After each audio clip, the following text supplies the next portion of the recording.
three, four. 전국구. 전국구.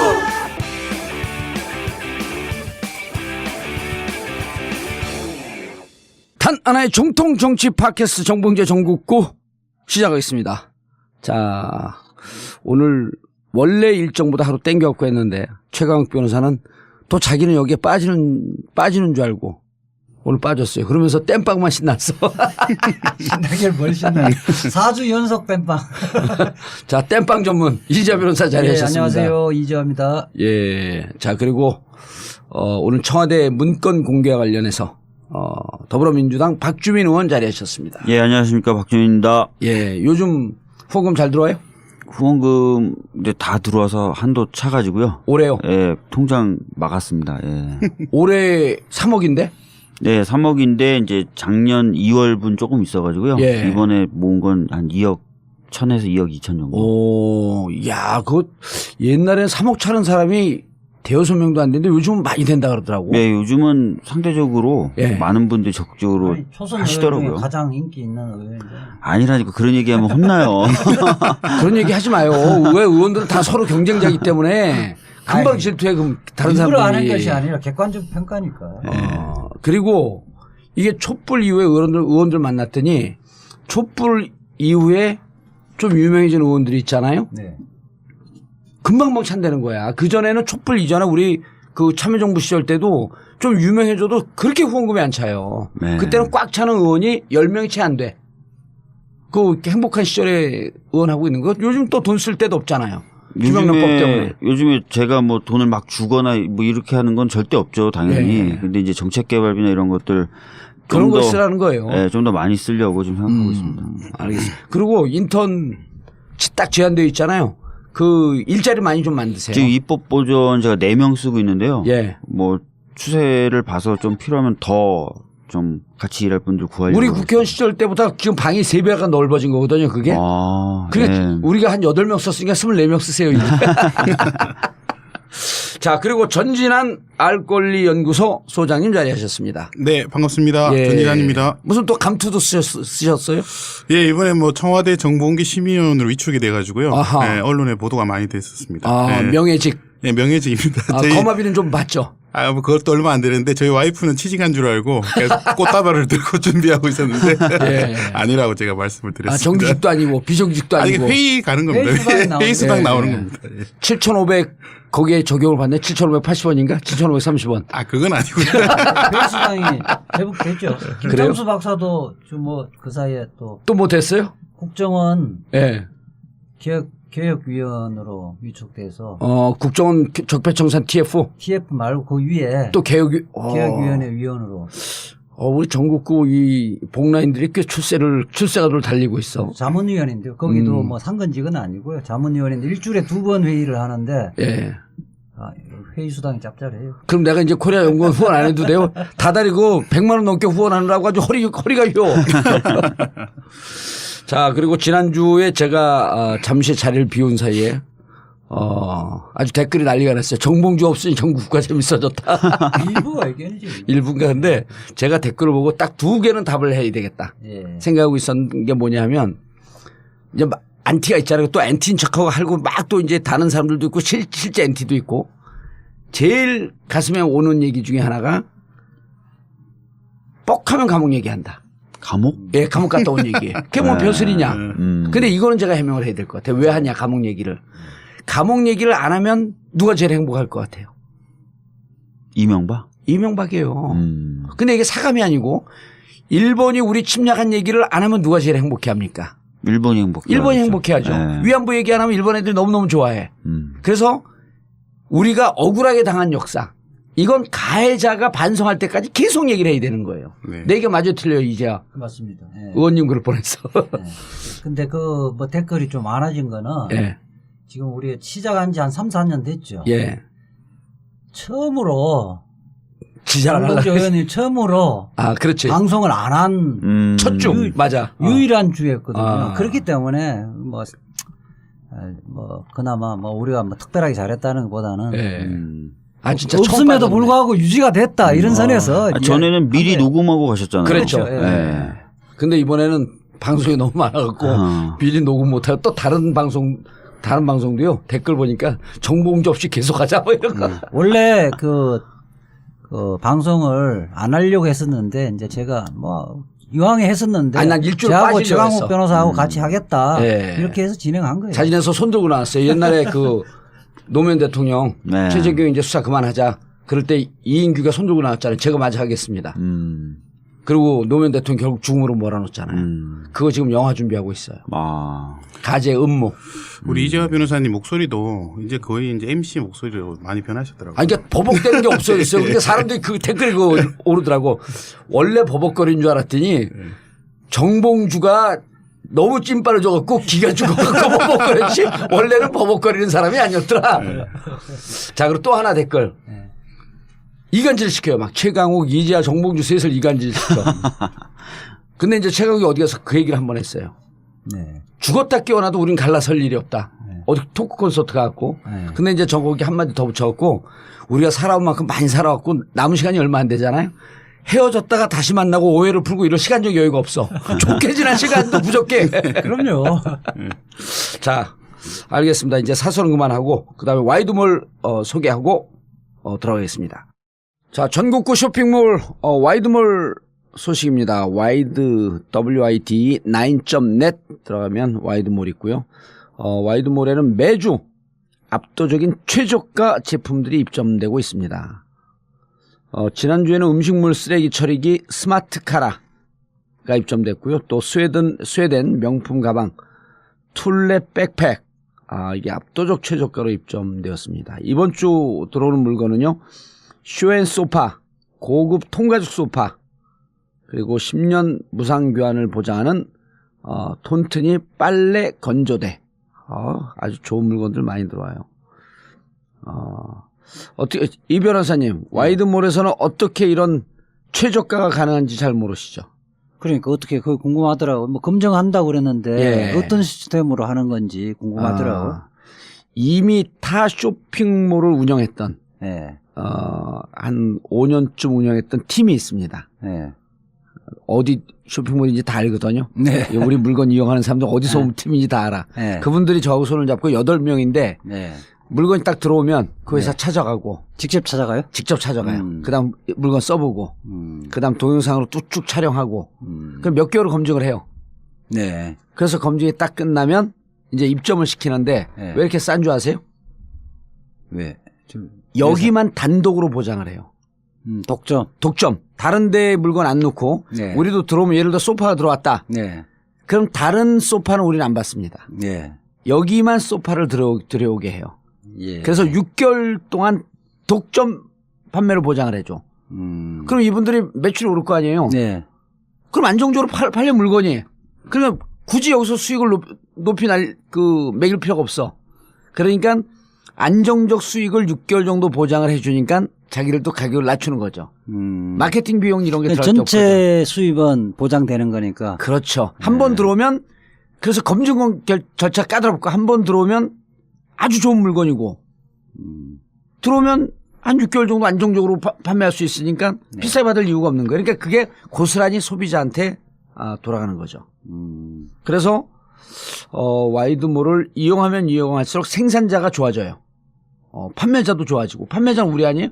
또 우리는 여기서 수익이 남는 거를 갖고 전국구 예. 후원비로 쓰죠. 예. 그다음에 또 어디 누구 무슨 뭐 촛불을 한다 뭘 한다 그러면 우리가 또 거기도 후원하고 좋은 데 나눠 쓰고 그래서 곧 여기서는 멋진 말이 있죠. 쇼핑이 후원이다. 그 생산자도 살고 그러니까 소비자는 좋네요. 싸게 살고 그래서 진짜 싸요 물건이. 좀 여기 가입했어요? 뭐 저는 아직 안 했는데 해야 되겠네. 내부에 저기 있구만. 그리고 지금 와이드몰 와이드 9.net 와이드 9.net 몰에 회원 가입하시는 분들은요 파인프라 제가 그 치약 치약서는 괜찮은 것 같아요. 좋잖아요. 네. 그 이번에 제가 그 이태리 여행 가는데도 그 치약을 갖고 갔어요. 이태리 치약보다 좋아 이게. 뭐 이태리가 치약이 좋은 나라인지는 잘 모르겠지만. 그래서 지금 가입하시는 분들 여행용 키트를 드립니다. 파인프라에서. 와이드몰 이용하시면 소비자도 좋고 생산자도 좋고 그리고 판매하는 저희도 좋습니다. 아직도 방충망 없는 폴딩 도어를 사용하고 계신가요? 폴딩 도어엔 방충망 설치가 어렵다고 생각하셨다고요? CNR 주름 방충망만 있으면 고민할 필요가 없습니다. 방충뿐만 아니라 사생활 보호, 자외선 차단까지. 국내 최초 최대 높이 3m, 너비 10m까지 시공 가능한 CNR 주름 방충망. 폴딩 도어뿐만 아니라 현관, 썬룸 등 원하는 장소에 설치할 수 있습니다. 돌돌 말려 들어가는 자동 방충망이 아닌 원하는 위치까지 열고 닫을 수 있는 수동 방충망이라서 내구성이 좋을 뿐만 아니라 우리 아이들에게도 안전한 CNR 주름 방충망입니다. 더 자세한 내용을 알고 싶으시다면 1661-1142로 전화 주십시오.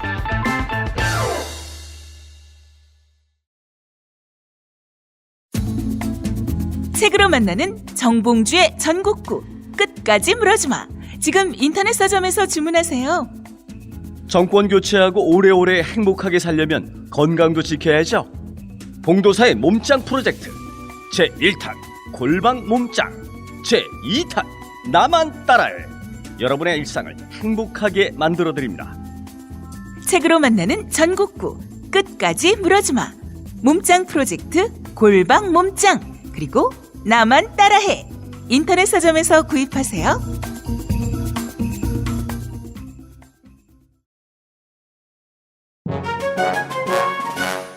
이명박근혜 정권에서 가장 커다란 피해를 보신 분들, 바로 정치 스트레스 때문에 머리털이 다 빠진 탈모 환자들입니다.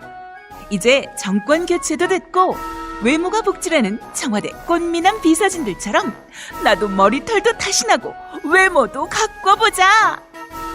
머리가 다시 풍성해지는 꿈, 풍성교에서 이뤄봅시다. 다음 카페에서 풍성교를 검색해 주시기 바랍니다. 이제 한번 믿어보자. 나도 머리털 날 수 있다.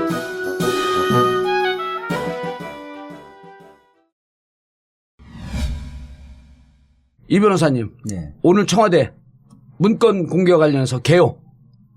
몇 가지 개요를 미리 얘기해 주지 좋아한다며. 그래서 우선 예. 그 지난 14일 날 민정수석실 예. 그 공간 재배치 작업하면서 300여 종의 문건을 발견했잖아요. 예. 그 중에서는 삼성그룹 경영권 승계에 관한 승계 지원에 관한 문건들이 상당수가 있었는데, 이게 사실은 검찰이 두 차례 거쳐서 압수수색 하려다 실패해서 검찰이 찾으려 했던 그 문건이었단 말이에요. 예. 그래서 이 부분은 청와대에서 특검으로 자료를 넘겼고 특검은 현재 수사권이 없잖아요. 예.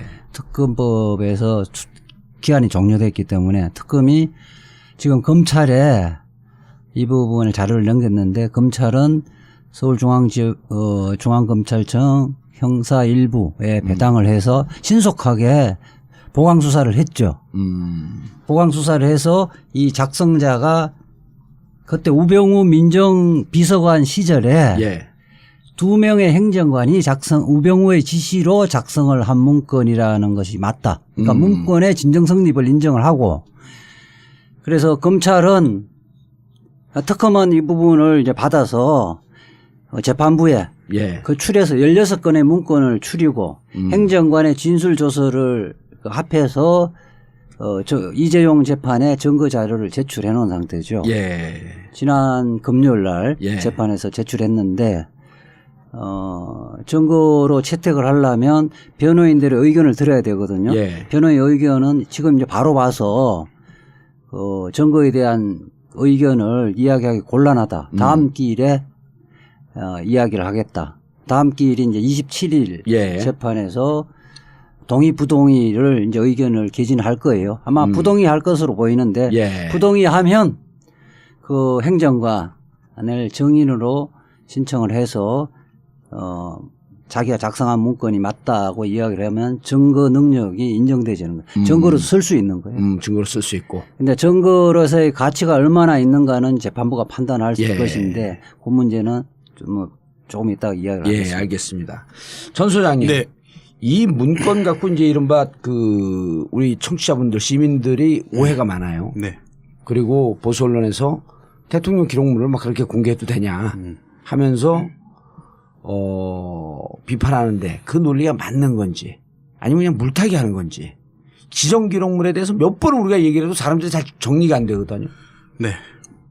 우선 지금 박근혜 정부가 대통령 기록을 남겼다고 주장하는 건수는 1,100만 건입니다. 예. 그중에 이제 대통령 지정 기록물, 그러니까 황교안 씨가 지정한 건수가 20만 건이고요. 예. 그 20만 건은 지금 대통령 기록관에 대통령 지정 기록물 이제 그 보관소에 이제 보존이 돼 있는 것이죠. 나머지 1,080만 건, 이제 80만 건에 대해서는 일반 기록, 그다음에 비밀 기록으로 이렇게 분류돼 있는데요. 비밀 기록도 이제 1,100건밖에 되지 않아요. 이제 그 발표한 거는 나머지는 다 일반 기록입니다. 그 1,080만 건 전체가 대부분 이제 일반 기록이고요. 이것은 이제 정보 공개 청구를 하거나 또 정부가 판단을 해서 얼마든지 공개할 수 있는 그런 일반 기록들입니다. 참고로 지난 10년 동안 왜 이렇게 대통령 기록물은 비공개하는 기록이냐고 이렇게 인식이 퍼져 있었냐면 청와대가 단 한 번도 자신들의 기록을 투명하게 공개한 적이 없어요. 아, 보수정부 9년 동안. 네. 그러다 보니까 대통령 기록이라고 하는 것은 항상 비공개구나라고 하는 사람들의 인식이 이미 막힌 겁니다. 지금 보수 언론 논조도 그거 아니에요? 네, 그렇습니다. 그래서 이번에 제가 아까 청와대 정보공개 심의위원으로 위촉됐다는 게 무슨 말이냐면 저희는 앞으로 시민들이 정보공개 청구를 하면 저희 심의위원 7명이 모여가지고 얼마든지 선제적으로 공개하거나 또 비공개된 것을 공개로 전환하거나 이런 작업들을 이제 공식적으로 하겠다고 선언한 것이거든요. 그러니까 문재인 정부에서는 생성되는 모든 자료들 네, 그렇습니다. 그 정보 공개 요청을 하게 되면 가급적 공개를 원칙을 한다. 그래서 비공개를 하게 되면 거기 생산했던 비공개를 결정했던 부서에 있는 직원분들을 모셔가지고 저희 외부 위원들이 이거 왜 비공개하셨냐, 이게 정보공개법에 따라서 뭐 비공개가 맞냐 이걸 이제 질문을 해서 저희가 지난주에 한번 했었습니다. 그래서 목록 비공개가 있어서 저희가 목록을 이제 부분 공개로 전환을 했었거든요. 그 이렇게 대통령 기록이라고 하는 것은 원래 국민의 알 권리를 위해서 다 공개하게 돼 있는 것입니다. 사실은 그 중에 아주 예외적으로 비밀이나 지정 기록, 그러니까 지정 기록물 20만 건, 비밀 기록 1,100건. 요것만 이제 사실은 아주 주의해서 해야 되는 것이죠. 근데 이번에 공개한 기록들 보면 비밀 문건이 찍혀 있던 것도 아니고 또 지정 기록물이면 당연히 현 청와대에 남아 있으면 안 되는 것이죠. 대통령 기록관은 넘어갔었어야 되는 거죠. 만약에 그걸 의도적으로 어떤 직원이 지금 현 청와대에 남겨놓고 지정을 넘겼다고 하면 그 청와대 직원을 지금 그러니까 과거에 박근혜 정부에 있는 청와대 직원을 처벌해야 되는 것입니다. 그러니까 그렇지 않다면 그냥 그거는 청와대 있으면 안 되는 기록들인 거죠. 그럼 청와대 지금 있었어요. 그럼 무슨 기록이에요? 그냥 일반 기록이죠. 일반 기록인 것이죠. 그래서 현 정부가 얼마든지 판단해서 그걸 공개할 수 있는 것입니다. 네, 그게 정상적인 건데 이제 보수 정부에서는 마치 그것이 뭐 엄청난 국가 안보인 것처럼 얘기를 하고 이렇게 혹세무민을 하고 있는 것이죠. 자, 그럼 정리하면 지금 1,100만 건이 있는데 네. 이 1,100만 건은 대통령 기록관은 다 넘어갔잖아요. 네, 그렇습니다. 넘어갔는데 그중에 20만 건은 지정 기록으로 해서 15년 내지 30년 동안 공개하지 마라. 네, 그렇습니다. 그다음 1,100건은 비밀 기록인데 판단해서 현 정부가 판단해서 공개할 수도 있고 공개 안 할 수도 있고. 비밀이라고 하는 것은 언제든지 국민의 알 권리를 위해서 비밀을 해제할 수 있습니다. 비밀을 해제하면 공개할 수 있는 거고. 네, 그렇습니다. 그 나머지 한 1,080만 건 정도는 얼마든지 판단해서 공개할 수 있는 것입니다. 일반 문건이기 때문에 언제든지 공개할 수 있는 거고. 그럼 지금 청와대에 있었던 건 이 1,100만 건에 포함도 안 돼 있던 거 아니에요? 안 돼 있는 것이죠. 관리가 전혀 안 돼 있었던 것입니다. 그러다 보니까 오히려 왜 이 관리가 되지 않았던 것에 대해서 조사를 해야 되는 것인데 그 관리되지 않고 청와대에 남아 있는 것을 현 청와대가 찾아내서 지금 한쪽은 대통령 기록관으로 보냈고 한쪽은 카메라 앞에 공개를 했고 하나는 검찰에 보내고 또 재판부에 보냈던 것이거든요. 그래서 이건 아주 대통령 기록관에 보내는 건 누가 판단한 거예요? 그거는 이제 국정기록비서관실에서 이걸 이제 대통령 기록물법 제12조에 따라서 회수 절차라는 게 있습니다. 그래서 이거는 위반된 것들이니까 가져가라라고 해서 지난주에 또 이것들을 회수해서 계속 가져가고 있습니다. 너무나 정확하게 한 거네 그럼. 그래서 법대로 정확하게 하고 있는 것입니다. 지금 청와대 참여정부 시절에 비서관이나 행정관 출신들이 굉장히 많아요. 아시겠지만 대통령 기록물 관리법이라는 건 참여정부 시절에 만들어진 거라서 2006년인가 7년도에 만들어진 2007년에 만들어졌어요. 2007년에 최고 전문가들이 거기 있어요. 그렇습니다. 그래서 법대로 다 판단해서 하는 겁니다 지금. 지금 국정기록비서관실에서 정확하게 판단해가지고 그 기록들을 지금 대통령 기록관으로 이관을 했습니다. 그러니까 지금 이거는 관리되지 않았던 그 문서이고 이걸 다시 봤더니 관리되지는 않았지만 중요한 문건 같으니 이것은 그 비서관실에서 판단해서 이건 지정 기록관으로 지정 기록관은 아니고요. 대통령 기록관으로 이관한 대통령 거죠. 기록관을 다시 이관해야 될 거다. 다만 근데 이제 또 이런 비판을 하잖아요. 삼성 이재용 재판이 8월 27일까지 끝내야 되는데 이게 재판이 좀 유죄가 안 나올 것 같아? 그럼 청와대가 이 기록물 갖고 장난치는 거 아니야? 라고 하면서 야당이 공격을 하잖아요. 그러니까 사실 이제 안종범 수첩이 예. 직접 증거로 채택이 안 되고 간접 증거로 채택이 됩니다. 그랬죠. 예. 그러니까 정황 사실에 대한 증거로 채택이 됩니다. 그러니까 이제 삼성 쪽이나 보수 일간지에서는 거 봐라라는 식으로 반응했어요. 그것도 사실은 법적으로 잘못된 분석인데 예. 그러고 나니까 갑자기 정유라 씨가 최순실과 박근혜 대통령 이재용에게 불리한 증언을 하기 시작했습니다. 그러니까 또 이번에는 정유라를 특검이 어떻게 한 것 같다. 예. 왜 새벽 5시에 왜 보상을 하가냐. 예. 뭐 이런 식으로 또 방어를 했었어요. 그리고 나서 다시 이제 청와대가 문건이 발견됐다라고 또 얘기하니까 이건 뭐야 또 이러면서 또 정치적 의도가 있을 것이다라고 공격을 하고 있는데 예. 일단은 청와대 문건이 발견된 시점 자체가 최근이라는 거예요. 물론 이제 그거 자체도 잘 이해를 못 하시거나 안 믿는 분들도 계시는데 아시다시피 인수위가 있던 상황이 아니어서 그랬죠. 차분하게 뭔가를 인수인계 받고 또 공간을 재배치하고 나서 업무를 시작한 게 아닙니다. 그냥 있는 대로 그냥 사람들이 막 들어가서 일을 한 거예요. 그 전임 정권 사람하고 지금 정부 사람하고 섞여서 일하고. 예. 그리고 이제 사람도 한꺼번에 완전히 편성이 돼서 딱 들어간 게 아니라 한 명 한 명씩 새로 채용하고 들어오는 형식으로 한 거예요. 그러니까 초창기 민정수석은 초창기는 사람들이 많지 않았으니까 공간의 일부만 사용한 거예요. 네, 그렇죠. 근데 이제 어느 정도 차니까 전임 정부 사람들 쓸 사람들도 일부 남겨두고 또 새로 들어온 사람들 들어오고. 그러니까 새로 아직 못 뽑은 사람들이 많잖아요. 사람들이 아직도 행정관들을 많아요. 많이 그래요? 못 그럼 뽑았잖아요. 이재호한테 아직 기회가 있는 거야? 아니 딴막 신경 쓰지 말고 제가 그럼 뭐 행정관 비서관 할 나이는 아니고. 아니, 장관짜리도 왜 있대잖아. 이 양반이 왜 이래? 아니 어쨌든 그러니까 일부 공간만 사용하다가 이제 예. 충원이 되면서 전체 공간을 다 활용을 해야 되잖아요. 그러니까 다시 이해가 되네. 자리 재배치하다 보니까 이 캐비넷 보니까 굉장히 묵직한 게 뭐 있었다는 거예요. 그 열어보니까 그 이렇게 300여 종의 문건이 있었던 거죠. 예. 실제로 제가 이제 러시아 특사단으로 포함돼서 가기 전에 예. 청와대에서 이제 깨알 같은 자기 자랑을 예. 또 이제 많이 아니, 들었어 이제. 그래서 청와대에서 불러서 이제 밥을 먹으면서 대통령의 뭐 그 여러 가지 지시사항을 전달받는 예. 행사가 있었는데 그때 이제 밥을 간단하게 먹고 이제 비서관들 아는 사람들이 있으니까 예. 그 비서동으로 간 거예요. 그때 보니까 진짜 아수라장이더라고요. 그러니까 곳곳에 그냥 캐비넷들이 막 서 있고 그다음에 파티션들도 막 그냥 막 여기저기 굴러다녀요. 엉망진창인 상태. 야 우리가 이렇게 일한다. 이렇게 엉망진창인 상태에서 일한다. 그래서 언제쯤 정리가 될 것 같아. 몰라 사람 뭐 뽑으면 조금씩 정리해 나가면서 일해야지. 이런 상황이었거든요. 이런 와중에 어디 캐비넷 한 구석통에서 문건이 나와서 이게 뭐지? 뜯어보니까 이게 왜 핵폭탄이 여기 있어? 이렇게 된 거 아니에요? 그렇게 된 거예요. 그러니까 저는 그 광경을 봤기 때문에 해명이 충분히 이해가 되고 실제로 방금 이재하 변호사님 말씀하신 대로 아직도 인원 충원하고 있는 상황이거든요. 전 소장님 아직도 어느 구석에 무슨 문서가 있을지도 모르는 거 아니야? 제가 이제 청취자들한테 꼭 말씀드리고 싶은 건 예. 제가 2004년도에 행정자치부 문소고를 우리 민간인 최초로 한번 제가 방문한 적이 있어요. 예. 당시 이제 신문 기획 때문에 들어갔는데 당시 이제 그 총무팀장께서 이제 자랑하려고 이제 자기들은 보존이 잘 돼 있다고 그래서 이제 문소고를 한번 열어줬는데 원래 일반 행정부는 10년이 기록이 지나면 준연구 연구 기록들은 이제 지금 국가기록으로 이관을 해야 되거든요. 예.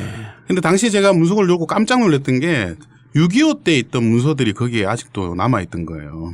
그러니까 6.25 때 생산됐던 문서들, 그다음에 50몇 년도에 생산됐던 것들, 60몇 년도에 생산된 것들, 그러니까 뭐 40년, 50년 된 기록들이 수두룩하게 남아 있었어요. 제가 볼 때 문건적 가치도 굉장히 높은 기록들이 꽤 많이 있었습니다. 그래서 제가 저 총무팀장한테 이거 왜 이렇게 기록이 남아 있냐 그랬더니 그분이 하는 말이 실제로 아무도 신경을 안 썼다는 거예요. 그 기록을 그냥 넣어놓기만 했고 그것 어떤 목록이 돼 있고 정리가 돼 있는지 아무도 안 들여다봤다는 것이죠. 그래서 제가 볼 때 지난 5년 동안 대통령 기록으로 한 번도 그런 종이 기록들이나 비전자 기록들을 문서 정리도 하지도 않았고 그것을 어느 곳에 어떤 문서가 있다는 거 이런 상황 파악을 한 번도 하지 않고 그냥 자기들끼리 그냥 있다가 이런 사고가 터진 것입니다. 예. 5년이 아니라 9년 아니에요? 그렇죠. 근데 막 이제 주로 박근혜 정부의 이제 기록들이 나오니까 제가 볼 때 이 기록들이 어디에 지금 짱 박혀 있는지 또 인턴들은 어디에다 그걸 넣어놨는지도 파악도 못한 채 그냥 다 떠나서 탄핵 이후에 그냥 다 나간 거예요. 아니 근데 청취자분들이나 우리 그 시민들이 국민들이 이상하게 생각하는 게 파쇄기가 수십 대가 들어갔잖아요. 세 차례 네 차례 걸쳐갖고 뭘 파쇄했다는 거예요, 그럼? 아니 그러니까 주요 문건들은 예. 아마 파쇄를 했을 텐데. 아니 이거 주요 문건 나온 거 아니에요? 근데 그 중에 이제 예. 이 부분이 있는 거죠. 박근혜 정부에서 뭐 지금 주로 남아 있었던 사람 그때 예. 당시에 탄핵 국면에서 남아 있었던 사람들은 파견 공무원들이 주로 남아 있었단 말이에요. 네. 파견 공무원들은 이 정부는 박근혜 정부는 끝났고 자신들이 어쨌든 파쇄하는 데는 굉장히 소극적이었을 거라는 거예요. 그렇습니다. 나중에 책임을 져야 될지 책임져야 모르니까. 되기 때문에. 그러니까 대통령 기록물 관리법 위반이거든요. 그러니까 동지적 네. 관계에서 이거 적극적으로 찾아가고 적극적으로 파쇄하려는 것이 아니고 최대한 자기는 이 관여하고 싶지 않은 이런 기본적인 마음이 있었던 거죠. 이해가 되네. 왜냐하면 위에 수석이나 비서관 뭐 이런 사람들 정무직이 많은데 정권이 끝나면 같이 사라질 사람들인데 행정관이나 혹은 비서관들 중에서 일부 이분들은 관련 부처에서 파견 나온 공무원들이 꽤 많잖아요. 근데 이분들이 위에서 지시를 해도 내가 이거 파쇄했다가 증거인멸죄의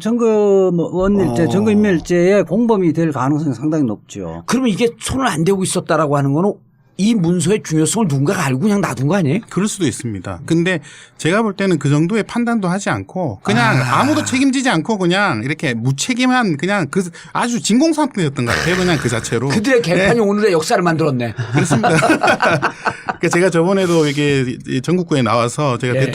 박근혜 정부가 얼마나 대통령 기록 관리를 제대로 안 했는지에 대해서 제가 쭉 말씀을 드렸잖아요. 제가 공부 많이 됐어요. 네. 그러니까 그런 결과물이 지금 나오고 있는 거예요. 네. 전혀 관리가 안 되고 있었던 것이죠. 당시 우병우 민정수석이 예.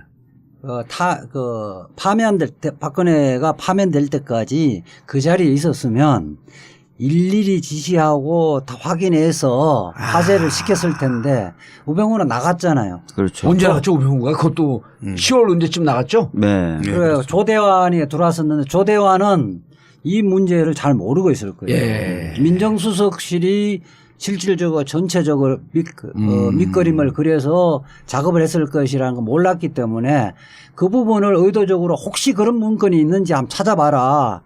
캐비넷 책상처럼 찾아보라고 하면서 일일이 확인하지 않았을 거예요. 조대환은 또 그렇지 그럴 이유가 하나도 문제의식이 없잖아요. 일단 없었던 거죠. 아니 문제의식. 조대한 또 민정수석은 역할이 아마도 박근혜 대통령의 탄핵 심판에 대한 변론팀을 어떻게 짜고 그렇죠. 예. 어떻게 대응하고 여기에 골머리가 다 빠져 있었을 거예요. 그 조대한 그분이 그 양반이 저거 아니에요? 그 세월호 예. 특위 특조위 부위원장이시잖아요. 그러면서 세월호 특조를 방해했던 예. 장본인. 예. 그 민정수석으로 갔다가 며칠 만에 그만둔 거 아니에요? 또 네. 그리고 최재경이 이제 후임으로 들어갔던 네. 거고.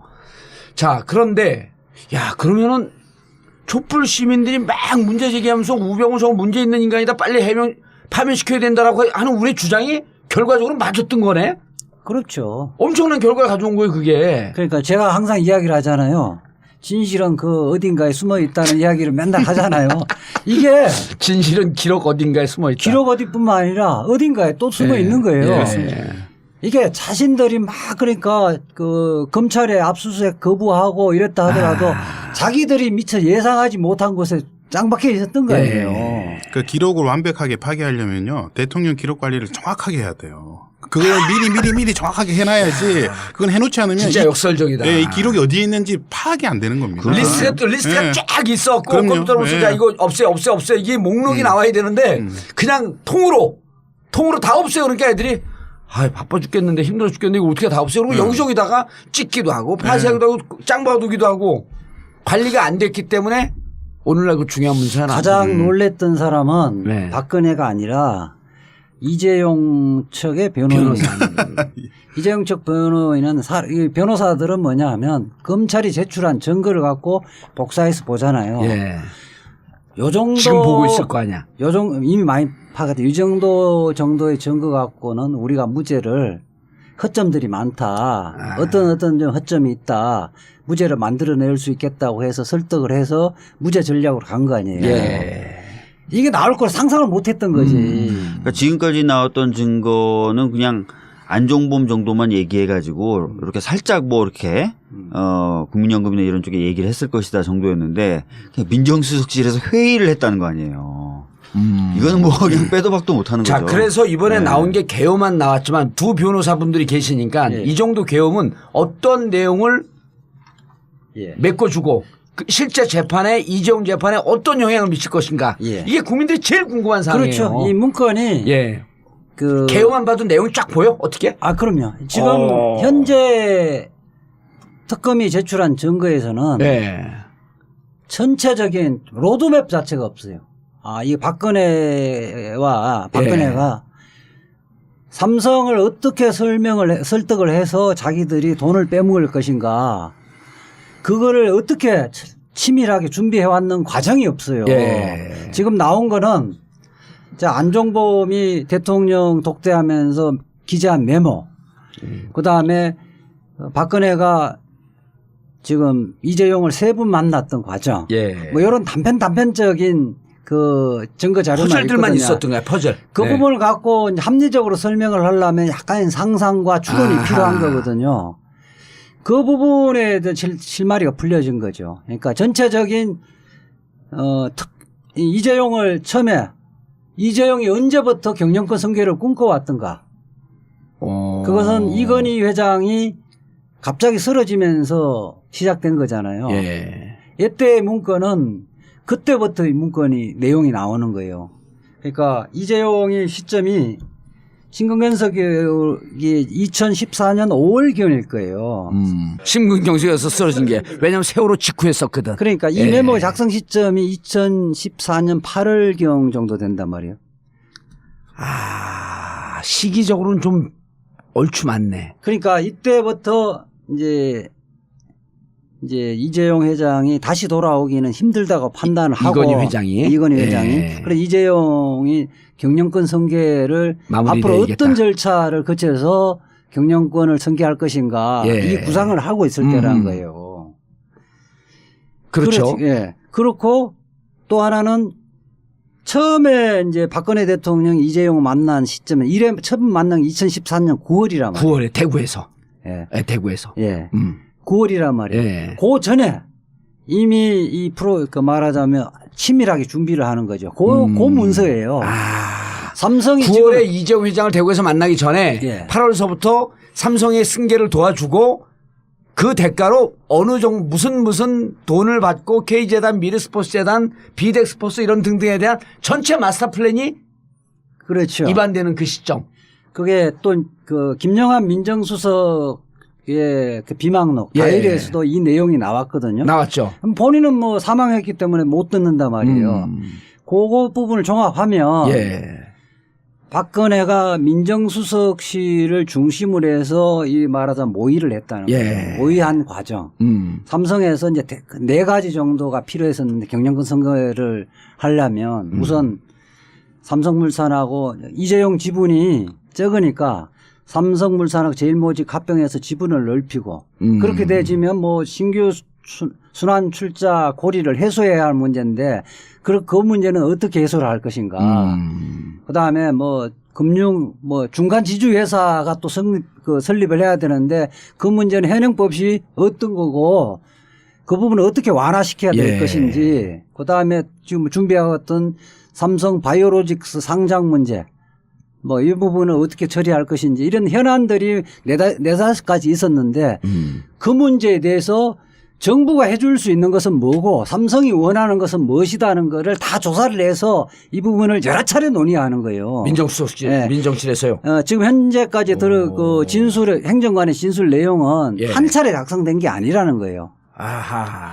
이게 계속 수차례 우병우 당시 비서관이 지시를 하고 이 부분을 올리면 그 부분을 또 위선해서 보고를 하고 계속 업그레이드하고 이랬던 문서라는 거예요. 그러면 박 의원님. 네. 이게 그 14년 5월에 들어간단 말이에요. 그 우병우가.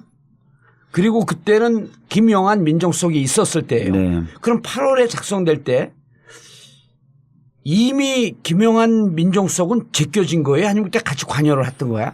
그때 그거는 수첩에 나오는 거 비망록에 나오는 거 보면 이 내용이 있었거든요. 네, 그건 뭐 그 정도까지 정황은 이거 가지고 정확히 알 수 없는데 적어도 우병우 비서관이 이 부분에 대해서 실질적으로 내용을 다 정리하고 어허. 했었던 것으로는 보여지는 거죠. 그렇게 보여지고 네. 우병우가 실질적으로 김영한 수석을 제끼는 게 언제쯤이냐 11월쯤이거든요. 네. 왜냐면 그때 저게 나오잖아요. 정윤회. 네. 정윤회 문건이 그걸 잘 나오니까 처리하죠. 그거를 무슨 얘기입니까? 이건 조홍천이가 국가 기밀을 누설한 겁니다. 찌라시를 유출한 겁니다. 갖고 프레임 전환을 확 시킨 게 우병우 아니에요. 네. 그 지난 금요일 날 네. 특검의 양재식 특검보가 이거 증거를 제출하면서 설명을 어떻게 했느냐면 2014년 6월경에 예. 김영한 민정수석의 수첩에 어떤 내용이 나오냐면 삼성 승계 과정 모니터링을 해야 된다 이런 예. 내용이 적혀 있어요. 그리고 요게 2014년 8월 달에 그 회의 자료 아니에요. 예. 그러니까 민정수석이 지시를 해서 우병우에게 지시를 해서 민정수석실 비서관 행정관들이 이 작업을 쭉 했다는 게 드러나는 거죠. 그러니까 대통령 그 김영한 민정수석은 왜 모니터링 했겠어요? 대통령이 지시가 있기 때문에 지시했으니까 모니터링 비서실장이 했죠. 했고. 그러니까 적어도 6월 달부터 삼성하고 접촉하면서 삼성의 현안 문제가 뭐고 지금 우리가 그 부분을 도와주려면 입법적으로 어떻게 해결해야 되고 실질 뭐 그런 부분들을 다 면밀히 토론하는 거 여러 차례 토론하는 거예요. 이 토론 기록이 다 나온 거예요? 회의 자료가? 그렇죠. 그때 메모가 그런 부분들의 그러니까 지금 행정관 이야기로는 한 번이 아니고 수시로 했다는 수시로 거고 했다. 그 부분을 수시로 또 위선에 보고를 하고 또 지시를 했다는 거예요. 그러니까 이게 300여 종이라 그러잖아요. 그 중에 16건은 잡힐 수기가 굉장히 많은데 그 뭐 첫 번째 버전, 두 번째 버전, 세 번째 버전 이런 형태로 있을 거예요. 그러니까 한 번 정도로 자기들이 민정수석실에서 그냥 검토해 보는 수준이 아니라 대통령과 민정수석의 지시에 의해서 구체적으로 진척 상황 너희들 앞으로 이 부분을 좀 해봐라. 예. 그거를 보고받고 또 위에 보고를 올리고 이런 식이죠. 아니 이렇게 되면 이제 삼성 재판에서 네. 이게 빼박이 되는 거 아니에요? 못 빠져나가는 거 아니에요? 이렇게 그래서 되면? 지금 이게 그 아주 조직적이고 체계적으로 움직였다는 게 드러난 거기 때문에. 그리고 완성된 자료가 다 나온 거네. 네. 그래서 지금 뭐 이재용 나는 몰랐다라고 얘기하기도 어려운 거고요. 어허. 그다음에 뭐 박근혜 대통령이 이런 사람들 지시 안 했다 이런 얘기를 하기도 어려운 거고. 그래서 이 증거에 의해서 아까 이재하 변호사님 말씀하신 대로 로드맵이 다 그려지는 거죠. 그러면 2014년 9월 대구에서 무슨 행사장에서 이재용을 만난 것도 어찌 보면 우연히 만난 게 아니고 그 자리에서 그 얘기를 하기 위해서 만났다 이렇게 볼 수도 있는 거 아니에요? 그렇죠. 이제 사실 뭐 속된 말로 꼭지를 딴다 그러죠. 예. 다 이제 밑에 실무진이 준비해 놓고 아하. 이제 꼭지를 따는 모임이었을 가능성이 있습니다. 그 자리에 가서 그 승마협회 책임져 주십시오. 뭐 라고 얘기를 한 거거든요. 뭐 그런 얘기가 그렇죠. 좀 됐겠죠. 예. 근데 그게 사실은 왜 세 번 만나잖아요. 예. 세 번 만난 시점이 2014년 대구에서 9월 달에 만나고 승마협회 뭐 지원 예. 뭐 승마협회 지원하고 선수 지원 뭐 이런 이야기 했다는 거잖아요. 예. 아니, 승마협회를 맡아달라 그렇죠. 그랬고 그리고 예. 2015년 2월로 넘어오면서 삼성이 승마협회를 하나로부터 인수를 해요. 그러니까 회장 자리를. 그것이 그냥 단순 승마협회가 아니라 정의를 뇌물을 지원하기 위해서. 어떻게 받을 것인가의 구체적인 계획 속에서 만났다는 게 드러난 거고 두 번째 만나는 게 이제 합병 직후일 거예요. 17일이요. 7월 17일. 그래 2015년. 합병 직후인데 예. 처음에는 삼성에서는 합병에 영향력을 행사하려면 사전에 만나지 왜 그 지후에 만나느냐. 예. 그리고 이래 만난 거 2014년 9월 달 이거는 합병하고 너무 시간이 그렇죠. 간격이 텀이 있기 때문에 뇌물하고 무관한 만남 아니냐 이렇게 이야기했던 거거든요. 그러니까 7월 17일 네. 합병이 이루어지고 네. 7월 25일 날 만나요. 이재용을. 예, 직후라고 내가 직후에 만나요. 기억하는데. 직후. 그러니까 이게 첫 번째 거는 일용 삼성의 그 말한 주장이 일리가 있어 보이잖아요. 우리 합병 이거 이후에 만났는데 이게 무슨 대가냐. 그때는 그 합병 이야기 이야기도 나오기 전에 만났던 거다. 9월에 만난 거는. 예. 그리고 그 이후는 만난 거는. 합병 그 총회가 이루어진 이후에 만납니다. 관계 없는 거 아니냐 이런 네. 거를 이 부분이 이제 설명이 가능하다는 거예요. 아하. 전 소장님. 네. 근데 이 문건이 회의록이면 이거 그때 해놓고 매번 기한할 때마다 분류를 하잖아요. 네. 요 정도 문건이면 이후에 연말에 분류하기 전에 기한할 때 요 정도면 비밀 기록이다. 지정 기록이다. 일반 기록이다. 이런 정도의 분류를 매번 해놓잖아요. 그래서 연말에 다시 한번 점검을 한다는 거 아니에요? 네. 요것에 대해서 좀 아주 아이러니한 사건이 있는데요. 예. 제가 그 안종범 수첩. 아니, 근데 아이러니한 사건은 광고 듣고 하면 안 돼요. 아, 예. 알겠습니다. 야, 이 부장! 네가 부장이면 땅이야? 뭐? 저 인간 저건 쟤 오늘도 술술 풀리고 안 먹고 회수 갔냐? 내일도 신체 상태로 출근하겠구만. 아유. 고려 생활건강 술술 풀리고 음주전 한포가 당신을 지켜드립니다. 특허받은 천연 유래 성분 숙취 해소제 술술 풀리고를 은하계 최저가로 딴지마켓에서 만나보세요. 야, 이 부장! 네가 부장이면 땅이야? 뭐? 저 인간 저건 쟤 오늘도 술술 풀리고 안 먹고 회수 갔냐? 내일도 신체 상태로 출근하겠구만. 아유. 고려 생활건강 술술 풀리고 음주전 한포가 당신을 지켜드립니다. 특허받은 천연 유래 성분 숙취 해소제 술술 풀리고를 은하계 최저가로 딴지마켓에서 만나보세요.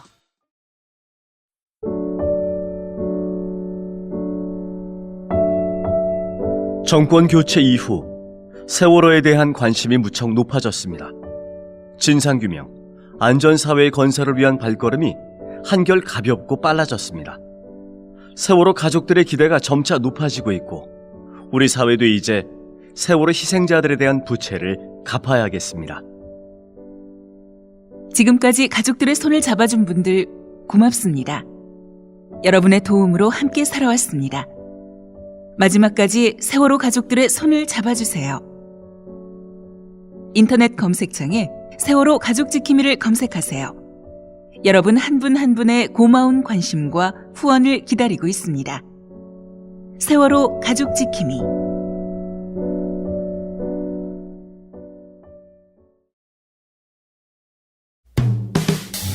단 하나의 정통 정치 팟캐스트 정봉주의 전국구. 이명박근혜 정권 9년을 버티면서 정권 교체에 조금이라도 기여할 수 있는 힘이 됐던 것은 바로 청취자 여러분들의 후원이었습니다. 촛불 시민과 함께했던 애청자분들이야말로 전국구의 진정한 주인이자 정권 교체의 참된 주역입니다. 여러분들의 후원에 대해 진심으로 감사드리고 새 정부의 적폐청산을 돕기 위해 더욱더 노력하겠습니다. 전국구 후원 안내입니다. 팟빵 전국구 홈페이지 자발적 유료 배너를 클릭하시거나 정기 후원 1877-1828 1877-1828로 전화 주십시오. 여러분의 후원에 깊은 감사를 드립니다.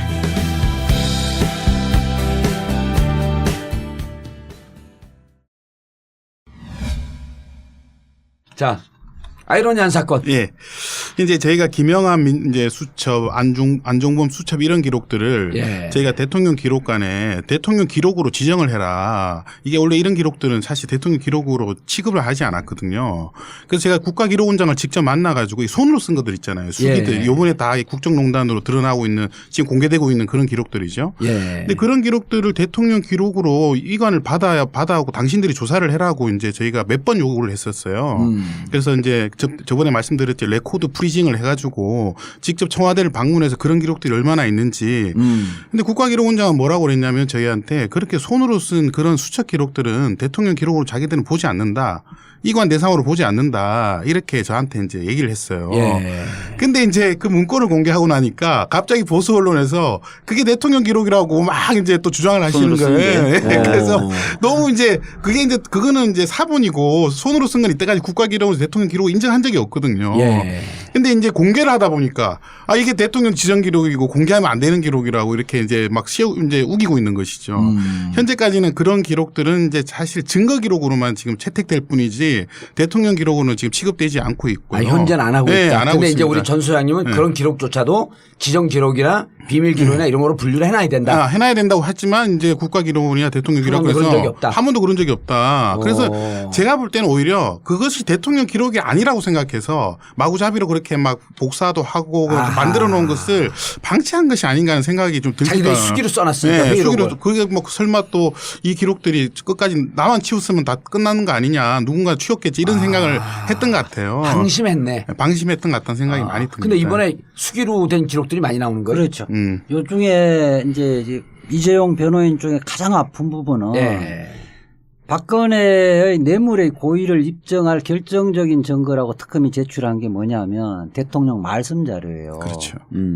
말씀 자료가 대통령의 의사를 추정하는 내용이잖아요. 예. 이 부분에 대해서 지금 어떻게 이야기를 하냐면 예. 대통령이 독대할 때 그런 말씀 자료대로 이야기 안 했다. 그렇죠. 그렇게 얘기했죠. 이야기를 했고 말씀 자료는 그렇게 나와 있지만 그렇게 얘기했는지 안 했다. 그러고 어. 또 하나는 말씀 자료는 작성한 행정관이 법정에 와서 어떻게 이야기하냐면 그거는 내 생각이다. 내가 언론 보고 대충 이렇게 정리한 거다. 이것도 이야기했단 말이에요.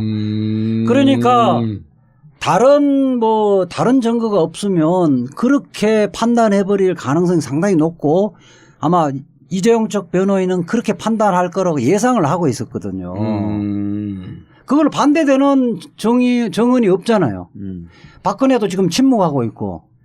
그런데 이번에 이 문건이 그거를 다 깨부수는 내용이 나온 거죠. 그러니까 굉장히 아플 거예요. 그 박근혜 정부 연설기록 비서관실이라고 하는 게 있었는데 기본적으로 청와대라는 것은 대통령이 말하는 것은 다 적게 돼 있습니다. 네, 다 적게 돼 있는데 세월호 7시간 동안 지시한 내용이 기록에 없다고 이제 주장을 하셨거든요. 계속. 그래서 저희가 아니 지시를 했으면 전화를 받은 사람이 있을 거 아닙니까? 그 사람이 그걸 다 적어야 돼요. 무조건. 그렇죠.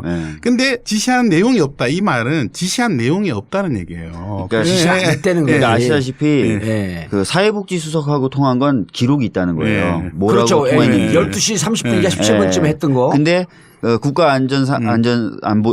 안보실 그쪽하고 얘기한 건 기록이 없다는 거예요. 그게 말이 안 되는 얘기죠. 그러니까 그게 말이 안 되는 거예요. 그리고 또 이렇게 기록이 있는 것은 말을 안 했다는 거죠. 그래서 사실은 지시를 안 했다는 지시를 거예요. 안 했다는 거고요. 네. 이렇게 또 지시를 하고 말을 적어 놓은 건 또 자기 말이 아니라고 또 이렇게 주장하고 있는 것인데 이건 다 뭐 얼토당토하는 말도 안 되는 얘기입니다. 율사로서 네. 그렇게 이 자료가 이제 나왔어. 그리고 자료 내용은 현재로서는 검사밖에 못 보고 있고 아직 재판부는 봤나요 못 봤나요? 재판부는 증거 채택이 아직 결정이 안 됐기 채택이 안 때문에 됐기도 못 못 봤죠. 네. 그리고 저쪽 변호사는 지금 검토 중이고 지금까지는 실제로 이제 그 안종범 수석의 수첩이 정황 증거 즉 간접 증거로 될 때 이재 변호사 뭐라 그랬냐면 아까 비슷한 얘기 하셨지만 원래 뇌물죄는 직접 증거는 본인 그 진술밖에 없다. 네. 내가 줬습니다. 내가 받았습니다. 네. 그 대부분의 뇌물죄는 간접 증거를 모아서 간접 증거로부터 직접 결과로 가는 과정이다 이렇게 얘기했단 말이에요. 보통 뇌물죄는 그렇게 합니다. 네. 네. 이렇게 얘기 안 했는데 내가 좀 멋있게 얘기한 거지 지금. 좀 장하게 얘기하잖아. 멋있다고 인정했어요. 간접을 갖고 직접 결과가 가는 거 아니에요? 네. 근데 이번 거 같은 경우는 그러게 되면 사실상 뭐 움직인 게 다 나오는 거죠. 네. 야, 이 8월 27일까지 이 선고가 나면 재판 결과가 나오면 그대로 박근혜 대통령도 그대로 가는 거 아니에요? 그러니까 사실 지금까지 보면 박근혜 대통령이 거의 법정에서 얘기를 안 하고 특히 이재용 재판에 어떻게든 증인으로는 안 서려고 했었거든요. 그걸 구인 거부했잖아요. 구인영장 집행도 안 됐거든요. 이것은 어떻게든 지금 말씀하셨던 그런 흐름대로 재판을 종료시켜버리고 그래서 사실은 자기는 거기서 빠져나오겠다. 괜히 증인으로 나가서 또 위증인이 어쩌고 뭐 복잡하게 만들거나 또는 말실수해가지고 괜히 불똥 튀게 하지 않겠다. 이런 여러 가지 전략이 있었는데 이 문건이 나옴으로써 그런 전략들이 다 깨진 거죠 이제는. 느낌 확 와요? 저는 사실 지금 느낌이 오거든요. 지금 이제 언론 법조 기자들은 종전에 문건 나오기 전에는 과연 유죄가 나올까, 무죄 쪽 나올 가능성이 많지 않느냐 이런 이야기를 했는데 이 문건 나온 이후에 언론 보도 내용은 뭐냐면 유죄를 전제로 구형을 얼마나 할 것인가 이쪽으로 가고 있는 아니 거예요. 이게 유죄가 되면요 액수가 어마어마하기 액수가 때문에 어마어마해요. 10년 이상 아니 그건 무기까지 아니고. 가는 거 아니에요? 아니. 아, 뇌물 공여자는 공여에는 5년이구나. 뇌물 공여는 특가법이 적용이 안 되고요. 안 되는데 이게 박근혜 대통령 1,000만 원이 그 뇌물 공여를 하든 1,000억을 공여를 하든 네. 5년 이하의 징역인데 준 사람은요? 예. 뇌물을 주는 쪽, 주는 쪽으로 살아있구나. 사실은 이재용이 협력을 했다면 특경법상의 횡령이라든지 재산 국외 도피 재산 이런 국외 도피. 부분을 그게 기소를 안 세잖아요. 할 수도 있었는데 네. 사실 법률적으로는 그게 세거든요. 그거는 5년 이상의 징역형이니까. 그러니까 뇌물 공여 부분은 5년 이하의 징역이니까 법정 최고형으로 하더라도 5년을 구형하는데 이제 이게 뭐 정유라한테도 한 것도 있고 장시호한테도 한 거가 있기 때문에 제3자 뇌물 공여죄하고 박근혜 최순실의 뇌물 공여죄 부분이 있으니까 경합범 가중하더라도 7년 6개월이란 말이에요. 네. 7년 6개월. 그런데 1.5니까. 그런데 지금 특경법이 또 추가로 특경법이 또 병합돼 있기 때문에 사실은 여기에다가 좀 재질이 그동안 뻔한 건데 협조를 하지 않았으므로 뻔한 건데도 부인하고 이런 부분에서 이제 괘씸죄도 좀 가미되지면 그래서 이재호 변호사는 몇 년 구형 예상해요? 최소 10년은 구형할 것 같아요. 이제 대체적으로 법조 기자들은 10년에서 15년 이야기하는데 예. 상징적 의미로 해서 저는 10년. 10년 정도는 구형할 것 같아요. 우리 자 지금은 이제 의원이 아니라 박 변호사는 박 변호사님 어떻게 생각하십니까? 뭐 저도 비슷할 것 같고 아까 말씀드렸던 것처럼 박근혜 대통령의 경우에 이제 큰일 났죠. 이제 사실은 받은 쪽이니까요. 예. 그리고 정치인들 그 특별 사면 이런 거 하면 안 돼요. 돈 먹은 정치인들, 네. 억울하게 당한 정치인들 말고. 이 재판부에서 예.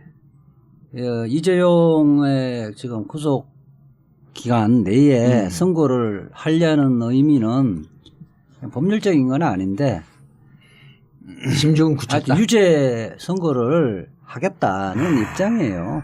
유죄 이 증거 나오기 전에도. 그 기본적인 입장은 그거였고. 그러니까 우리가 어떻게 예상을 했었냐면 박근혜 대통령 구속 만기일이 10월 17일이거든요. 그래서 이재용 재판은 8월 27일까지 재판은 끝내고 결심까지 끝내고 네.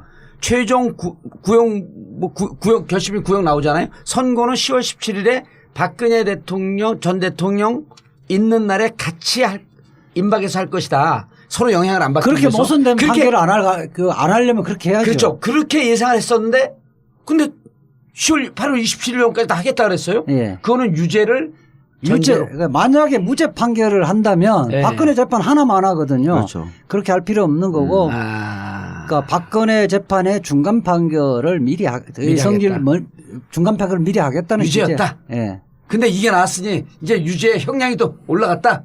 그렇죠. 큰일 났네. 박근혜 전 대통령 카카. 큰일 어떻게 났죠. 예.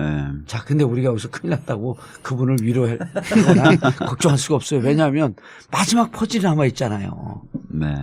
공공의 적 우병우. 이 아저씨 얘기를 해야 될 거 아니야. 그렇죠. 예? 지금 이 기사의 댓글들 보면 예. 이제 이 문건으로 우병우를 구속시킬 수 있는 건가 아니냐. 그게 제일 큰 관심사예요. 그러면 이 추가로 수사를 하면 우병우의 제명은 뭐가 될 것인가 관심이 자, 많더라고요. 첫 번째 추가 수사 가능한지. 지금 우병우는 계속 자기는 모른다라고 얘기했거든요. 예. 그리고 아까도 말씀드렸듯이 거의 뭐 안정범 수석이나 이쪽에서 좀 움직이거나 말거나 이 정도로 그 그림이 그려졌던 건데 이게 나온 이상 민정에서 관여 안 했다고 할 수가 없죠. 행정관 2명이 우병우 비서관의 지시로 네. 얘기를 했잖아요. 네, 그러니까요. 그럼 난 지시로 대통령 지시로 전달한 것밖에 없다. 이게 블랙리스트하고 똑같은 논리거든요. 예. 김기춘하고 그다음에 누구예요? 그 여성 장군 조윤선. 조윤선 이 둘이 나 대통령 지시한 거 그냥 했다. 책임 없다. 그런데 블랙리스트에 대해서 유죄가 나왔잖아요. 우병우가 지금 나는 중간에 있어서 그냥 지시만 했다. 그래도 이건 유죄야. 그렇죠. 스스로 네. 영혼 없는 공무원이라는 그거는 변명은 예. 법원에서는 통하지 않아요. 통하지 않고. 예. 자, 그런데 문제는 행정관들이 얘기했잖아요. 우병우 그 비서관이 지시했습니다. 그럼 이제 그 이후 얘기까지 쫙 나올 거 아니야, 이제. 네. 예? 우병우가 수속되고 난 이후에는 또 어떻게 했냐? 이 얘기 또 나올 거 아니에요. 당연히 나오죠. 그 네. 이듬해 이제 그 15년에 수석이 됐으니까. 예. 그럼 우병우 이 재수사하냐 마냐 이게 문제네요. 재수사는 우선요. 예. 이 문건이 여기 민정수석실 문건뿐만 아니라 정무수석실 문건도 수천 건 지금 발견돼 발견됐죠. 있고 국가안보실 안보실 문건에서도 발견돼 있기 때문에 검찰이 박근혜 이재용 수사에 보강을 하는 의미에서만 그치지는 않을 거고요. 이게 국정농단의 실제 또 다른 측면들이 또 다른 행위들이 상당히 많이 있기 때문에 수사하는 건 불가피하다. 그리고 특히 우병우 같은 경우는 그동안 우병우가 몰랐을 리가 없었는데 계속 모른다고 오리발을 내밀었죠. 그러니까 막 압수수색을 거부하면서 압수수색 실패하면서 증거를 확보 못했던 거 아니에요. 여기 이제 실마리를 잡은 거기 때문에 재수사는 불가피하게 해야 되고 이 부분은 아까처럼 1회의 뭐 밑에서 또는 다른 기관에서 보고를 와서 그냥 대통령이나 민정수석에 전달했으면 그거 공모했다고 보기는 어렵잖아요. 예. 이게 전체적으로 뇌물 부분을 어떻게 뇌물을 받을 것인가 로드맵을 작성한 것은 깊숙이 공모를 했다는 거거든요. 그러니까 박근혜의 뇌물 수수의 공범으로 입건이 가능하고 실질적으로 상당한 역할을 했다는 거예요. 그러면 재수사하면 구속영장 청구도 가능한가요? 실제로 지금까지 우병우 수석의 경우에는 압수수색도 거부하고 또 나중에 압수수색됐는데 핸드폰 다 바꿔서 새로 개통된 핸드폰 내고. 그건 인멸의 증거 그렇죠. 아니에요? 바로 증거인멸의 의혹이 있었다라는 것이 지금 드러난 거기 때문에 뭐 필요하면 구속도 할 수 있겠죠. 더군다나 이 진술 행정관이 검사예요, 검사. 아, 검사예요? 네. 행정관 검사예요. 그걸 왜 이제 얘기를 해요? 이 아저씨가. 검사이기 때문에 검사가 허위 진술을 할 이유가 없잖아요. 그로 인해서 현직 검사예요? 현직 검사예요. 검찰청에서 파견 나갔던. 그럼 에이스 아니야 또? 에이스 중에 에이스죠. 저 같은 경우는 그 행정관들이 예. 추가적인 문건들을 가지고 있을 거라고 저는 확신하고 있습니다. 아. 자신이 빠져나가기 위해서. 예, 그런 아마 추가적으로 조사를 하게 되면 그 지시한 것에 대한 정황 같은 뭐 이제 수첩 기록 같은 것들을 아마 제출할 가능성이 우병우 수석이 이제 궁금증이 지시했던 거 다 가지고 있을 거예요. 다 가지고 있어요. 이제 궁금증이 풀리네. 검사란 얘기를 진작 해야지. 일주일 동안 신문을 못 봤잖아요. 검사라니. 그러면 이분들 우리가 많이 사람들이 의혹을 제기하잖아요. 특히 이른바 조중동에서 이거 무슨 음모 아니냐. 그리고 발견하고 뭐 11일 동안 왜 갖고 있었냐. 그런데 이 문서 작성의 주체가 검사라고 한다면 모든 해답은 다 풀리는 거예요. 이 문건의 중요성을 알았고 이 문건을 파쇄하라고 했을 때 이것이 갖고 올 위법한 행위의 파장도 알았던 거예요. 그럼요. 저는 박근혜 정부가 왜 이렇게 기록을 꼼꼼하게 남겨놨을까라고 하는 제가 생각을 많이 해봤어요. 예. 근데 이분들도 공무원 분들이고 대부분 다 이 청와대로 올 정도면 굉장히 노련한 분들이거든요. 아니 그 부처에서 예. 최고 1, 2등 하는 에이스들이에요. 근데 이 지금 박근혜 대통령이 정상이 아니었고 이 돌아가는 판이 굉장히 위법에 강하다고 하는 것들을 본인들도 많이 느꼈을 거예요. 특히 검사기 때문에. 예. 그래서 아마 저는 그런 과정들을 김영환도 그렇고 안종범도 그렇고 밑에 있는 행정관들도 아마 다 기록화해 놨을 것 같다는 저는 그런 생각을 많이 하게 됩니다. 아니, 지난번에 그 명절 그러니까 2월 명절 전날 공정거래위를 급습을 했잖아요. 아니 네. 금융인가? 네. 공정거래위에 금융위야. 금융. 아니, 둘 다 했어요. 둘다 했는데. 공정거래인의 서기관이 메모를 해놨죠. 그렇죠. 공정거래위에 서기관이 메모를 해놨잖아. 이거 위에서는 삼성 SDI 주식 매각 네. 몇 주를 할 것인가. 아니 위원장은 천만 주를 매각을 하라고 하는데 네. 부위원장이 느닷없이 500만 주를 매각해라. 그리고 부위원장이 삼성 사장을 만나고 있었단 말이에요. 그걸 다 기록을 해놓은 거 아니야? 어이구 이상한 일이 벌어지고 있네. 왜 1000만 주로 하려는데 부위원장은 왜 500만 주지? 결국 500만 주로 갔잖아요. 그러니까 서기관이 이게 내가 이 서기는 기록하는 거 아니에요. 서기관이 내가 기록을 해놔야겠다 이거를. 그러면서 그것들이 나타난 거거든요. 그러니까 지금 그 검사 행정관들도 이 상황이 보통 위법한 상황이 아니고 나중에 역사가 너 그거 왜 파쇄했어? 이게 문서화된 게 어디선가 나왔는데 본인이 파쇄를 한 장본인으로 지명될 경우에 빠져나갈 수가 없는 거 아니에요? 그렇겠죠. 그리고 네. 또 위에 있는 지시사항을 자기가 실행한 것으로 되기 때문에 네. 자기가 근데 오히려 기소가 될 수 있는 그런 거죠. 지시한 걸 다 써놔야 되는 지시를 거죠. 받았다는 걸 다 써놔야죠. 다 써놔야 됩니다. 아, 그리고 지시받고 난 무슨 내용인지 몰라서 그냥 파쇄했습니다. 라고 할 때 일반인들은 그것도 이제 법에서 무지는 면책 사유가 아니다. 민정수석실에 전혀 관계없는 그렇지. 다른 직원이 와갖고. 예. 거기 예컨대 우연히 왔던 사람이 예.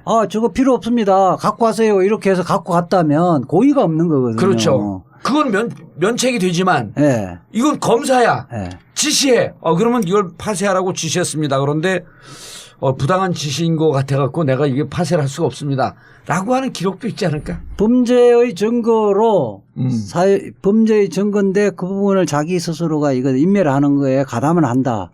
이런 거는 알고 다 하잖아요. 그렇게 하면 이거 뭐 공범이죠. 1차 파쇄기가 들어간 게 그 JTBC 태블릿 PC가 나오고 난 다음 날인 거 아니에요? 그 다음에 2차가 들어간 게 12월 또 1월 이럴 때 이 검사들이가 판단을 했네. 그렇게 봐야 되겠죠. 아니면 네. 왜 촛불이 타오르고 있을 때 아니에요? 네. 실제로 이명박 정부에서 민간인 사찰했던 기록들 파쇄했다가 예. 전부 다 기소됐잖아요. 그리고 다 1년, 2년씩 살았거든요. 그렇죠. 예. 그런 판례들이 남아있기 때문에 검사들이면. 다 알죠. 그때 그런 당시 것들은. MB 때 이용호 그 고용노동 그 비서가 나고 행정관 최모 행정관 내가 다 그럼요. 구속됐죠. 최저임금 다 들어가죠. 그러니까 이 행정관들이 검사인데 검사 나와서 우병우 비서관의 지시였습니다. 그러니까 그런 얘기 한다는 거 깜짝 놀랐어요, 저도. 그래서 사실은 아마 변호인이 지금 이재용 변호인들이 부동의 해봤자 소용이 없겠구나라고 생각할 거예요. 소용이 없으면 이제 검찰 측에서 행정관들 불러갖고 법정에서 증언 시킬 거 아니에요. 부동의하면 행정관이 더 많은 얘기를 하겠죠. 그 지난번 우리 그 방송에서 예.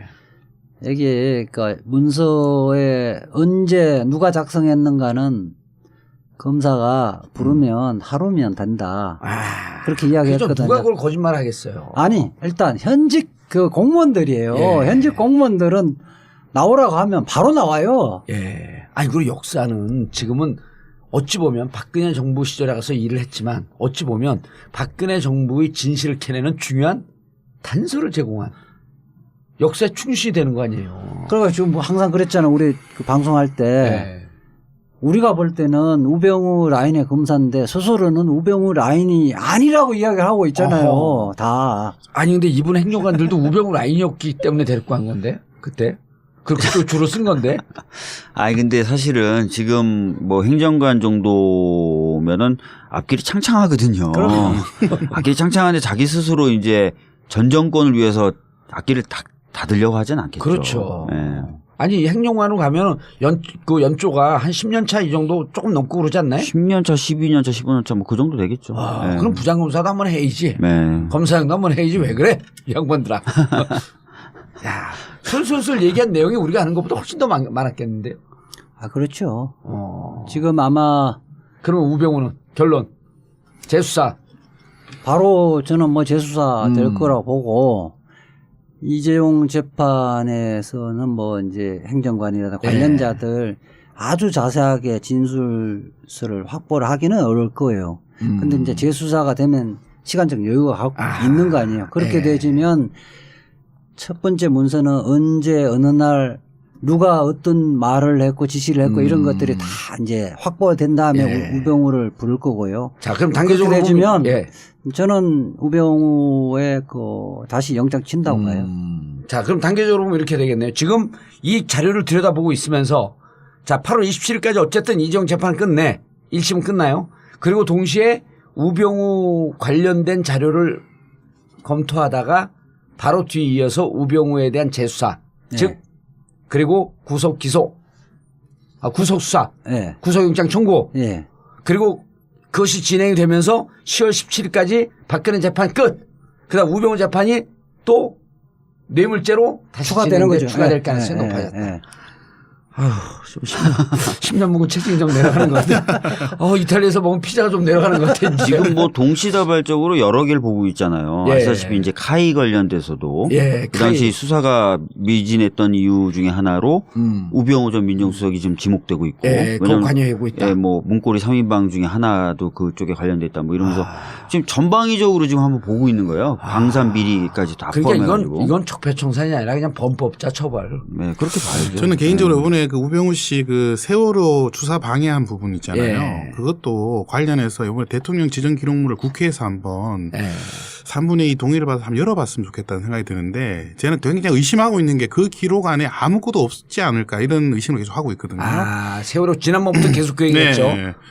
그래서 허위로 이렇게 지정을 이렇게 기록을 해놓은 것이 아닌가 그런 생각이 많이 들고요. 또 이번에 그렇게 되면 그 와서는 이제 황교안한테 가네 또 그럼. 그렇습니다. 그리고 만약에 수사를 하게 되면 고등법원 이제 법원에 영장이 있으면 그걸 열어볼 수 있거든요, 사실은. 예. 그래서 그런 부분에 좀 주로 한번 열어봐야 될 것 같다는 생각이 좀 많이 듭니다. 특히 자기 친구한테 지시해갖고 이름도 다 잊어먹었어요. 이제 친구한테 부탁해갖고 그 광주 지검장에게 연락을 했잖아요. 광주 지검장 누구지 그분 이름이? 저도 이름은 지금. 예. 하도 이 등장인물이 많아갖고. 근데 지금 뭐 말씀하셨던 거는 이제 우병우가 그렇게 수사 외압 넣었다는 부분이 아니라 7시간 동안 박근혜 대통령의 지시나 행적 관련된 그 부분도 있고요. 뭐 그건 아까 있었던 거고. 또 뭐 수사 방해했던 부분이나 이런 부분들도 뭐 지정 기록이라고 하면 사실 이런 기록들이 남아 있어야 되는 거거든요. 뭐 통화한 것이나 지시했으면 만약 지시한 기록이 있겠죠. 근데 그것도 만약에 제가 볼 때는 아무 기록도 없다고 생각됐는데 지금처럼 생각해 보면 또 저런 것들도 혹시 남겨놓은 거 아닌가? 아니 이런 가능성 있는 게 예. 그때 직접 전화 받은 것은 그 과장이었던 수사 과장이었던 윤대진 그 과장 아니에요? 윤대진 과장에겐 직접 전화했잖아요, 우병우가. 윤대진 과장이 아니고 그때 당시에 이제 수사팀장이었었나요? 부장검사 출신. 그러니까 윤대진에게는 했고 지금 윤대진이 몇 차장으로 왔어요? 지금은 1차장 대행 아니에요, 지금 현재. 1차장으로 왔죠. 1차장으로 왔나요? 임명됐죠. 그럼 그때 당시 기록이 없을 수가 없겠네. 그럼 그건 윤대진이 얘기를 해야 되는 거 아니에요, 이제는? 그러니까 배윤 소윤? 세월호가 7시간만 지정이 돼 있는 게 아니라 네. 세월호 전체가 지정이 돼 있어요. 지금 사실은. 그래서 그게 깡통일 것이다. 네, 그런 것에 대해서 한번 되게 좀 볼 필요가 있다 이런 생각이 좀 드는 거죠. 그 기록물 찾아야 기록물 관리법을 이제 개정을 해서 이것처럼 이번에는 뭐 다 디가우징하고 다 없애버렸잖아요. 이거를 굉장히 엄격하게 엄중한 처벌을 할 수 있도록. 현재 그런 그 만들어야 파쇄하고 그런 게 이제 이명박 시절에 1년 뭐 1년 반 이렇게 좀 싸게 받았는데. 그거는 이제 대통령 기록이 아니라 이제 공공 기록이었습니다. 네. 공공 기록. 대통령 기록물 이렇게 파쇄하고 그러게 되면 이제 처벌 조항이 어떻게 돼 10년 있어요? 이하의 징역에 처하게 되죠. 꽤 세네 그걸. 그걸 현실적으로 적용 가능할 수 있게끔 그렇습니다. 예. 좀 조항을 좀 적용을 좀 엄격하게 하면 되겠네. 실제로 박근혜 정부에서 정윤회 문건 유출했다고 대통령 기록물법으로 기소를 했죠. 그렇죠. 그래서 지금 고등법원까지 계속 무죄가 나오고 있는 거고. 왜냐하면 그걸 찌라시라고 그랬기 때문에 대통령이 기록을 인정을 하지 않았기 때문에 그게 또 사본이었고 그래서 이제 그 기소가 되지 않았던 것이거든요. 근데 지금 같이 만약에 진짜 대통령 기록이었는데 그걸 파기한 증거가 나온다고 하면 그런 부분들은 처벌을 해야죠. 네. 알겠습니다. 청와대 문건에 대해서 전체적으로 살펴봤고요. 그리고 이제 우리의 꿈, 우병우에 대한 재수사, 그리고 뇌물죄에 대한 유죄, 그 꿈을 꿀 수 있을까요? 이재하 변호사님? 그렇게 될 겁니다. 그렇게 될 거예요. 네. 꿈은 이루어지죠. 정봉재 정국고 마치겠습니다. 감사합니다. 감사합니다. 1, 2, 3, 4.